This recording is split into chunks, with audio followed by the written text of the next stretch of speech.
Welcome back to the garden. Today, we are going to be planting some lettuce and talking about succession planting. So succession planting is a really great thing to employ in the garden so that one, it's a little bit easier for you to manage both the planting and the harvesting. But where it really comes in is making sure you have a continual harvest of specific vegetables rather than having where you have so much lettuce, for example, that you really can only eat so much lettuce at one time. And then it's going to get too big or it's going to bolt or you're just simply not going to get to it. And there's really not a good way that I have found to truly preserve lettuce. You're not going to can it. You could argue dehydrating lettuce and then putting it into a green powder. But if I'm going to do something like that, I would rather do that with something that has more nutritional value like a spinach or a beet top, or there's a lot of other greens that would be better suited to that. However, we still love to have lettuce, and I like to have lettuce from early spring almost year round because we will eat different salads. But the key to that is doing succession planting. So one of the ways to do succession planting is to just manually do so, and that is where you're coming out to the garden and you're saving little sections, and every 2 to 3 weeks during the warm weather growing season, if you're doing warm weather varieties of lettuce, you are going to be planting it. And you're only going to be planting enough for what you would kind of eat in a 2 to 3 week period, because then you're going to have another section of lettuce that will be coming up if you're doing it every 2 to 3 weeks. And that's kind of your standard succession planting. So I'm going to actually be doing that here. And I've got a section between this tomato plant and this celery plant. So you don't really need a large space, which is kind of the beauty of succession planting. So if you have a large garden, I look for areas like this where I've got a small amount of space, but lettuce doesn't have a super huge root system. It's not something that's going to vine out and crowd. So you can get away with putting it in a small space next to other plants like this, and you're not going to inhibit anything. This also works really well if you have a limited garden space, because you can just continue to re-sow lettuce in that same amount of space, and that allows you to grow a lot more lettuce, right, all summer long, even in a smaller amount of space. So you can kind of use it in two different applications. You could also do this in containers because lettuce doesn't have that super big root system, so lettuce grows very well in containers. So I am just going to use my little hoe here, and I'm pulling back. I've got a little bit, it's a light mulch, compost mulch that has a little bit of bark in it. So I'm just kind of pulling this back to get down to the bare soil. Now, one of the things though that you are going to want to pay attention to when you are doing your succession planting of lettuce is, right now we're doing this in the middle of summer. So one of the things with lettuce is it can be prone to bolting, which we're going to talk about because it's not always necessarily a bad thing. I'm going to show you what I mean about that in just a minute over in the high tunnel. However, knowing that we're in the height of summer, right now at the time of this filming, we're in July, and August is typically our hottest month. So I'm going to be going into our hottest month. I don't want to plant any cool varieties of lettuce or a variety of lettuce that says tends to bolt. So here I have a variety of lettuce and it tends to bolt. So this is one that I would plant in the fall or the early spring, but it's not one that I would do in the middle of summer, knowing it has a tendency to bolt already. So do pay attention to your varieties based upon the time of year. But this lettuce does really well for me, as well as this rosebud romaine. So I'm going to do a variety, because I like to have a variety of lettuces in salad. I don't really ever like to have just one. So I'm going to do a variety of both of these types of lettuce in this short little section here. And lettuce seed is fairly small. And one of the parts of sowing anything, direct sowing it in the middle of summer, is if it dries out, it's not going to germinate or grow for you. So I watered this soil really well last night. Well, hello, kitty cat. Did you come to help plant?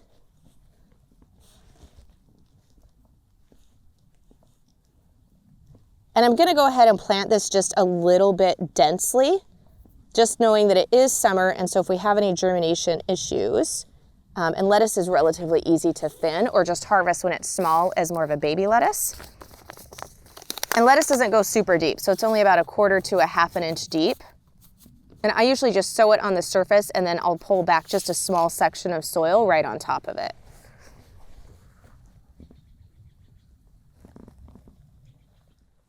So then just pull that back lightly.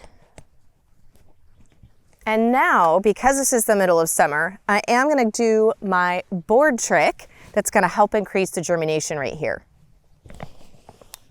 So this just helps the moisture from evaporating, and you only leave it on. I'm gonna bring this up to the edge there. You only leave this on for a few days, just until this lettuce seed actually germinates. And I've got a video that goes over this in more depth. If you want to see that, you can catch that video here. So this is one way to do your succession planting, but I want to show you the way that I usually do succession planting that works really well for spring especially, and late winter, that requires no work on my part. So in here, you're gonna see varying degrees of succession planting, but the very cool part is I didn't actually do any of this planting. I have not physically planted lettuce in this high tunnel for 3 years, going on 3 years.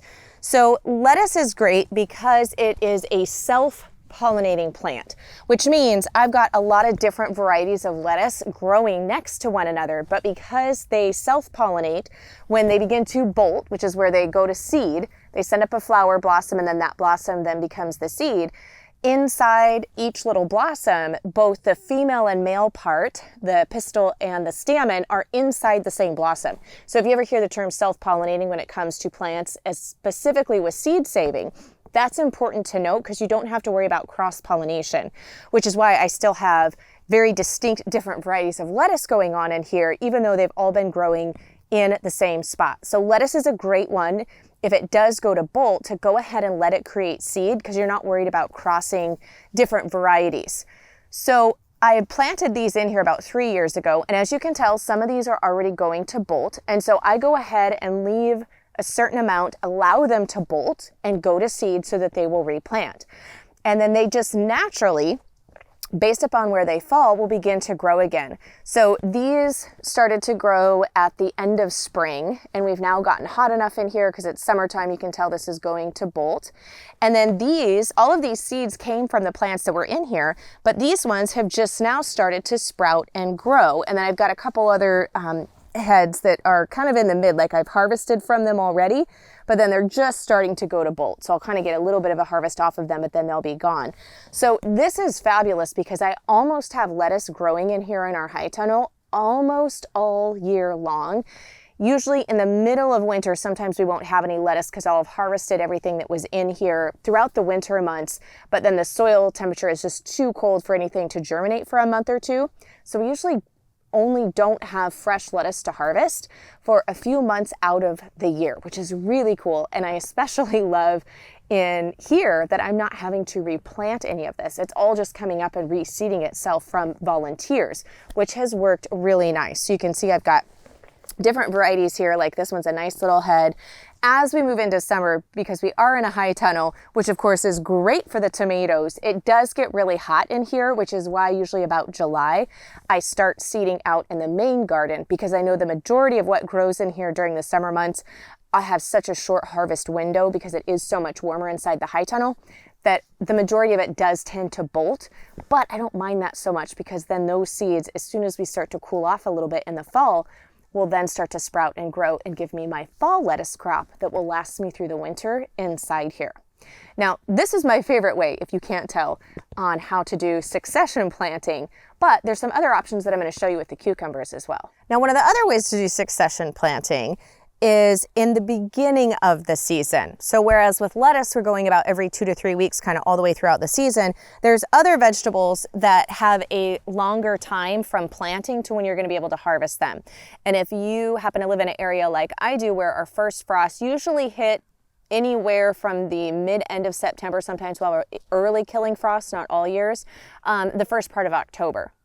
So knowing that, I have a certain window that I can plant things like cucumber, and then it's going to be too late and I'm not going to get anything because that frost will hit. However, cucumbers especially tend to have sort of a dedicated lifespan for how long they're going to produce cucumbers. And then the harvest rate really drastically drops off. So even though the frost hasn't come yet and killed any of them, it does get to a point at the more towards the end of the summer if I planted these, which I did right at Memorial Day, which was the end of May. So I will do a staggered planting only once in the beginning of the season, but that does end up prolonging my cucumber harvest further and getting a larger yield overall versus if I just planted them, you know, all at the same time. Well, I should say it gives me a longer harvest window, not necessarily a larger yield, because each plant is still producing the same amount. So for example, I planted these cucumbers on this end 2 weeks on Memorial Weekend, and then later in June I planted this section. So you can see these are a lot larger and they're already starting to get their little blossoms here, which will end up becoming the cucumbers, whereas those don't even have any yet. So this will take my cucumber planting, well, not my planting, my cucumber harvest. There's a lot of cucumber words to say there. This will take my cucumber harvest all the way into September, which I prefer to do that rather than having the glut of them come on all at once. It helps me with preserving and just having fresh cucumbers to eat longer throughout the season. If you're interested in learning more about how to raise a year's worth of food and prolonging that harvest either by fresh eating longer or preserving it, you can catch my video here on how much to plant for a year's worth of food.